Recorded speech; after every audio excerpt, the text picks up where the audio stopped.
Senhor esteja convosco. Ele está no meio de nós.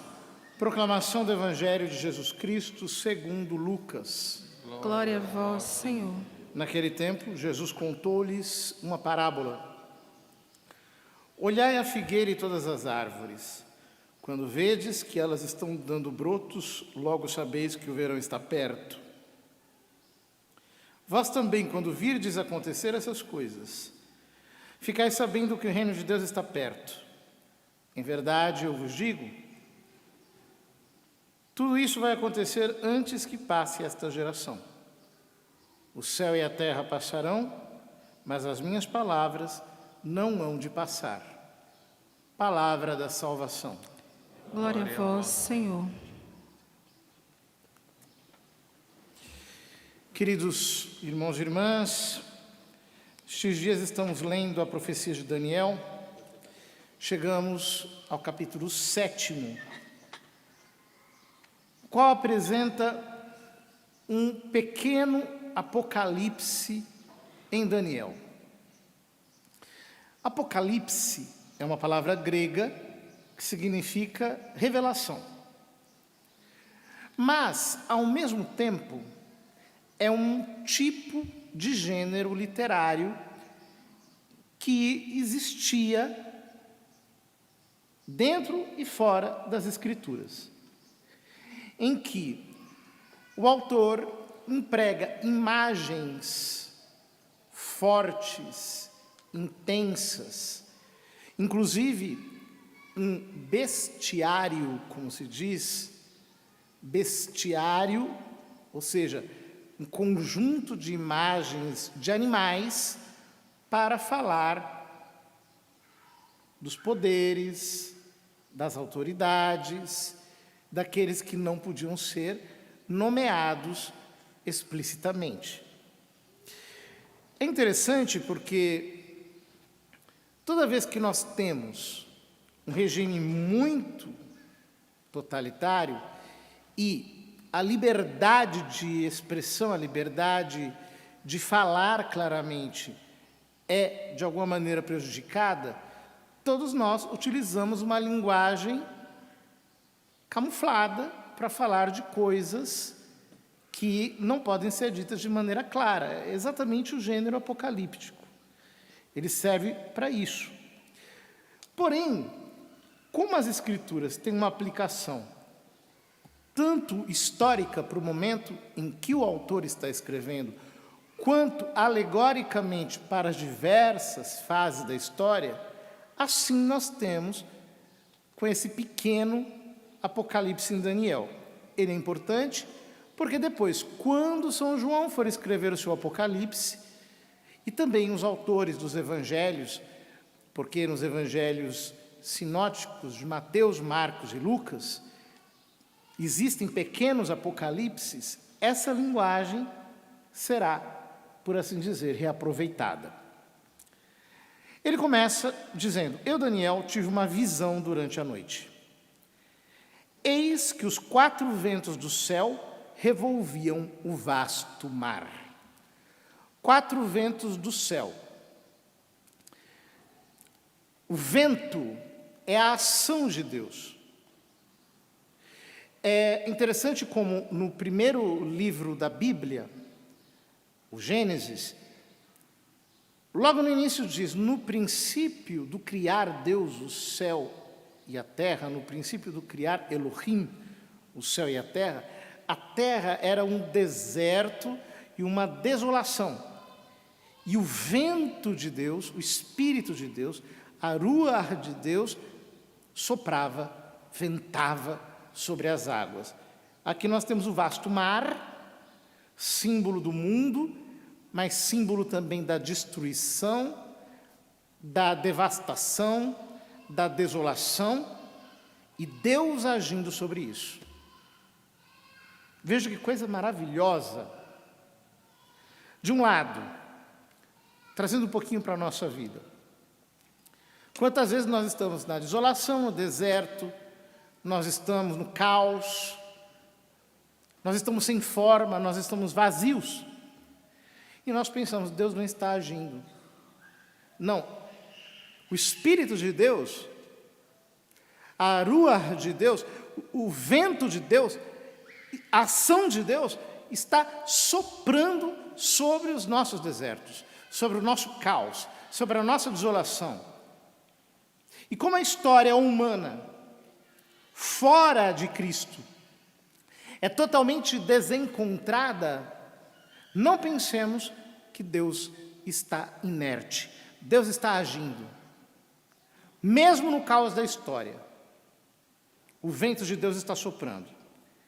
Do mar, portanto, do mundo da destruição, surgem 4 grandes bestas, grandes animais, diferentes uns dos outros. Eles emergiam do mar, ou seja, do mundo. O primeiro era semelhante a um leão e tinha asas de águia. Esse é, historicamente, o símbolo da Babilônia. A Babilônia era representada exatamente assim, como um leão alado, um leão com asas. Ainda estava olhando quando lhe foram arrancadas as asas. Ele foi erguido da terra e posto em pé como um homem, e foi-lhe dado um coração de homem. Isso acontece quando Nabucodonosor é castigado por Deus.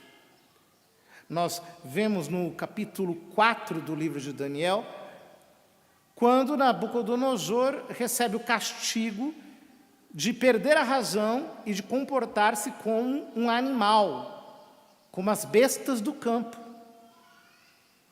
Depois disso, o seu coração se humilhou, ele se quebrantou e se arrependeu do seu orgulho. Eis que surgiu outro animal. O segundo, semelhante a um urso, que estava erguido pela metade, e tinha 3 costelas nas fauces entre os dentes. As fauces é o focinho, né? A gente diz focinho, nas fuças. A tradução bíblica é um pouco mais elegante, nas fauces, entre os dentes. Ouvia-se dizer, vamos, come mais carne. Aqui nós temos a representação do segundo império, que é o Império Medo-Persa, que vence o Império Babilônico. O Império Medo-Persa é representado por um urso, porque ele era grande, tinha um exército grande, pesado, e traz 3 costelas entre a boca, porque o império se estabelece quando ele consegue dominar a Líbia, a Lídia, Babilônia e o Egito. Quando consegue dominar essas 3 potências, ele traz as 3 costelas na boca. Esse é o símbolo. Ele é erguido pela metade porque o império é medo-persa. Mas a Pérsia era muito mais forte que a Média. Então, é a Pérsia que vem com força e vem devorando tudo. Continuei a olhar, e eis que assomou outro animal, semelhante a um leopardo. Tinha no dorso 4 asas de ave e havia no animal 4 cabeças. Esse é o império do Alexandre Magno, o império macedônio. Ele é como um leopardo porque ele é rápido, ele avança rápido, ele tem 4 asas de ave e 4 cabeças, porque são 4 os generais do império macedônio: Ptolomeu, Lisímatro, Cassandro e Seleuco. Esses 4 vão, depois da morte de Alexandre, dividir o império entre si. E foi-lhe dado poder. Depois eu insistia em minha visão noturna, e eis que apareceu o 4º animal. Terrível, estranho, extremamente forte, com suas dentuças de ferro. Tudo devorava e triturava, calcando aos pés o que sobrava. Era bem diferente dos outros animais que vi antes, e tinha 10 chifres. Aqui está representado o Império Romano, o Quarto Império. Ele é representado assim, como um animal que não consegue se entender, porque na época do profeta ele ainda está se desenhando. Pequenas conquistas aqui, ali, 10 chifres, portanto, é o império que tem poder total. 10 o número da totalidade, chifre é uma indicação de poder. Mas ele diz, eu observava estes chifres, e eis que apontou entre eles outro chifre pequeno, e em compensação foram arrancados 3 dos 3 primeiros chifres. E eis que neste chifre pequeno havia uns olhos como olhos de homem, e uma boca que fazia ouvir uma fala muito forte. Esse pequeno chifre é uma imagem de Antíoco Epífanes, que assume o governo seleucida, que incluía a região de Judá, e que é bem descrito no livro dos Macabeus como raiz iníqua, como nós ouvimos na semana passada, um homem blasfemo que se levantou contra Deus, que colocou um ídolo no templo de Jerusalém. Eu continuava olhando até que foram postos uns tronos e um ancião de dias aí tomou lugar, Deus Pai. Sua veste era branca como a neve, os cabelos da cabeça como lã pura. Seu trono eram chamas de fogo, e as rodas do trono como fogo em brasa. É um trono que ele tem rodas. Isso significa Deus impera em todos os cantos da terra. Não há nenhum lugar aonde ele não seja soberano. Ele vai por todas as partes com o seu fogo devorador. Derramava-se aí um rio de fogo que nascia diante dele. Serviam-no milhares de milhares e milhões de milhões, assistiam-no ao trono. Foi instalado o tribunal e os livros foram abertos. É uma imagem do juízo. Eu estava olhando para o lado das palavras fortes que o mencionado chifre fazia ouvir, quando percebi que o animal tinha sido morto e vi que seu corpo fora feito em pedaços e tinha sido entregue ao fogo para queimar. Antíoco Epífanes, de fato, é morto e o seu império não consegue prevalecer sobre o dos outros generais. Percebi também que ao restantes animais foi-lhes tirado poder, sendo-lhes prolongada a vida por certo tempo. Ou seja, o poder do Império Romano um dia cairá. Mas os outros 3 impérios, eles continuam sobrevivendo no Império Romano. Porque a sua filosofia, a sua política, as suas crenças, o seu modo de pensar, continua subsistindo de alguma maneira no Império Romano. Continuei insistindo na visão noturna, e eis que entre as nuvens do céu vinha um como filho de homem, nosso Senhor Jesus Cristo. Aproximando-se do ancião de muitos dias e foi conduzido à sua presença. É o Messias. Foram-lhe dados poder, glória e realeza, e todos os povos, nações e línguas o serviam. Seu poder é um poder eterno, que não lhe será tirado, e seu reino um reino que não se dissolverá. Muito bem. Essa é a leitura histórica do texto. Mas, como eu dizia, nós podemos fazer uma leitura alegórica, trazendo para os nossos dias. As 4 bestas podem ser imagem das 4 revoluções pelas quais nós passamos até o momento presente. A primeira, um leão com asas. É quando os homens tomam as Sagradas Escrituras e saem da tutela da igreja e voam por aí afora com as suas interpretações. É a primeira revolução, a Revolução Protestante.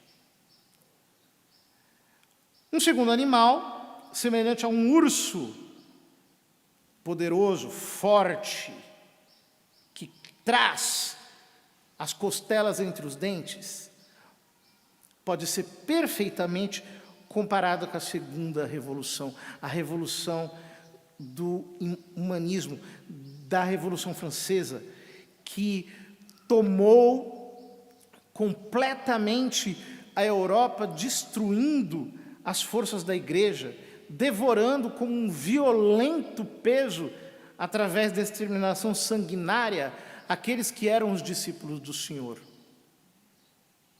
Carrega os dentes na boca, o clero, a nobreza, e tantos fiéis que morreram dando seu testemunho de amor a Cristo e à igreja.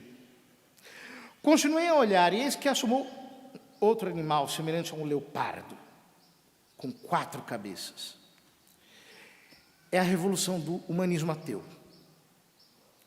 A revolução comunista, que vem para dilacerar tudo, que vem com o seu materialismo feroz e com todas as forças revolucionárias para poder assumir um poder totalitário.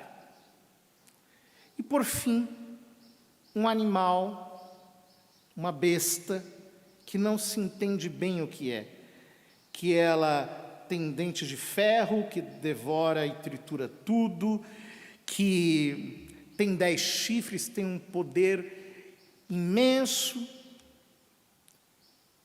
Esta 4ª besta pode ser uma imagem perfeita dessa revolução, digamos, pós-humana, que começou com a revolução sexual, em 68.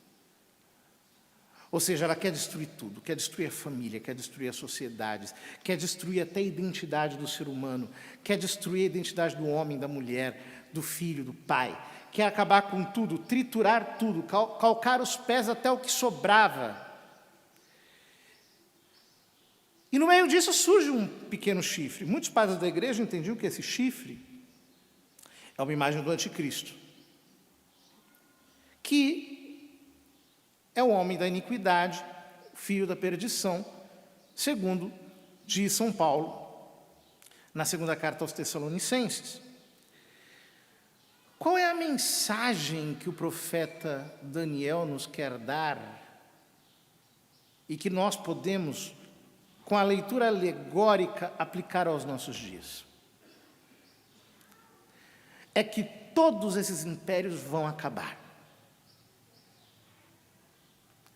É verdade que esse 4º império, com seus dentes de ferro, com a sua força tecnológica, com a sua fragmentação da sociedade, esse 4º império que transforma tudo em pedaços, que desune, desagrega, que quer deixar cada indivíduo solto diante do sistema, é extenso, é forte, e ele carrega o significado dos anteriores. As revoluções são cumulativas. Mas nós não podemos esquecer, essa é a mensagem principal do profeta, que o vento de Deus continua soprando, que Deus continua sendo soberano, que por mais que se levantem homens blasfemos, que atentem contra a santidade da igreja, a santidade do matrimônio, a inocência das crianças, homens e mulheres por todos os lados que semeiam ódio, divisão, uma visão materialista da vida, por mais que isso tudo pareça prevalecer, continue olhando. O profeta diz, eu continuava olhando, continue olhando, continue. O cenário parece devastador, mas continue olhando, continue na contemplação, continue na oração, continue firme, enxergando as coisas desde a perspectiva de Deus, porque foram postos uns tronos e um ancião de dias aí tomou lugar. Deus está no seu trono e dele não se ausenta. Deus está assentado sobre o seu trono. Venha o que vier, Ele é o ancião de dias. Ou seja, Ele criou tudo. Ele está fora do tempo, Ele é eterno. Tudo é mutável, tudo é passível de mudanças. E é interessante que mudar é próprio do que é criado. Porque tudo que é criado só é parcialmente. As coisas mudam, Deus não. São Tiago diz que nele não há sombra de variação. O salmista diz que ele é semper idem, sempre o mesmo. E o autor da carta aos Hebreus diz que ele é um fogo devorador. E que ninguém pode desafiar o Deus vivo. São Paulo diz aos Gálatas, de Deus não se zomba.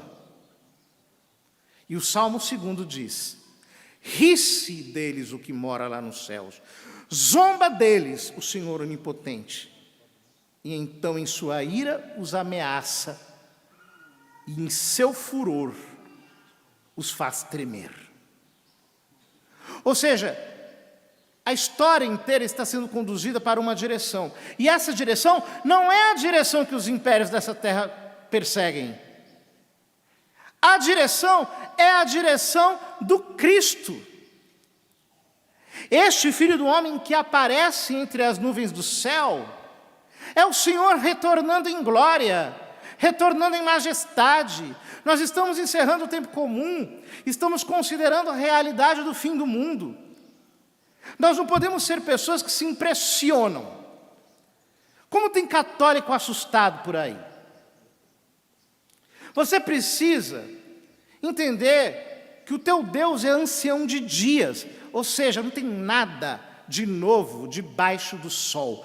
Ele já viu o império se levantar, ele já viu o império cair, ele já fez com que as coisas que não existissem, existissem, e as que existiam que não existissem mais. Como diz o profeta, ele estabelece o rei e também o faz cair. Ele é o ancião de dias. Ele é onipotente. Pare de ser assustado, continue olhando, não tenha medo. Como há católicos impressionados dizendo, meu Deus, acho que o mundo vai acabar, e que começam a fazer coisas estranhas, e começam a se comportar de um modo exótico. Não! Não se assuste. Não fique de nenhum modo apavorado, não se deixe levar por sensacionalismo nenhum. As evoluções vão passando, elas vão passando, elas vão passando. Deus é sempre o mesmo. Ele está sentado no seu trono. Ele é ancião de dias. Ele é o Deus eterno. A história inteira está sendo conduzida para o Cordeiro que foi imolado, mas que está de pé, está ressurrecto. É Ele o vencedor. É Ele que vai reinar, como diz o profeta Daniel, sobre povos, nações e línguas. Nós não podemos ter medo. Como disse São João, esta é a vitória que vence o mundo, a nossa fé. E diz ele, maior é o que está em nós do que aquele que está no mundo. E diz em sua epístola, filhinhos, ouvistes dizer que o anticristo já veio? Eu vos digo, há muitos anticristos que estão entre vós. Eram dos nossos, mas se foram. Tornaram-se inimigos, o que mostra que nunca foram dos nossos, porque se fossem dos nossos, nunca teriam se ido. Quando São João diz, ele está diante de uma comunidade fragilizada pela perseguição. Nós olhamos hoje para o mundo e parece mesmo que a igreja será sufocada, sepultada, naufragada pelas forças do mar. É mais ou menos como na época de São Paulo. Ele estava atravessando para ir até Roma e o seu barco começou a naufragar. Então ele disse naquele dia para todos os que estavam no barco com ele: o anjo a quem eu sirvo me apareceu durante a noite e me disse: todos os que ficarem na barca não perecerão. E ele não caiu na tentação de criar nenhum bote salva-vidas, de fazer as pessoas pularem. Ele não fez nada disso. O que São Paulo disse foi: olha, o anjo a quem eu sirvo me disse isso, então quem estiver aqui dentro, é muito simples, não pule, você não vai morrer. É a transposição daquilo que São João disse na sua primeira epístola. Esta é a vitória que vence o mundo, a nossa fé. Esta é a igreja de Deus. Quem estiver aqui dentro, não pule.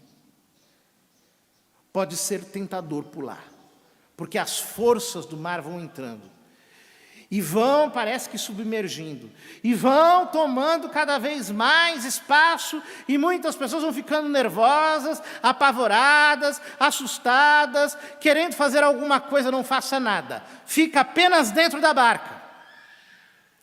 Fica ali.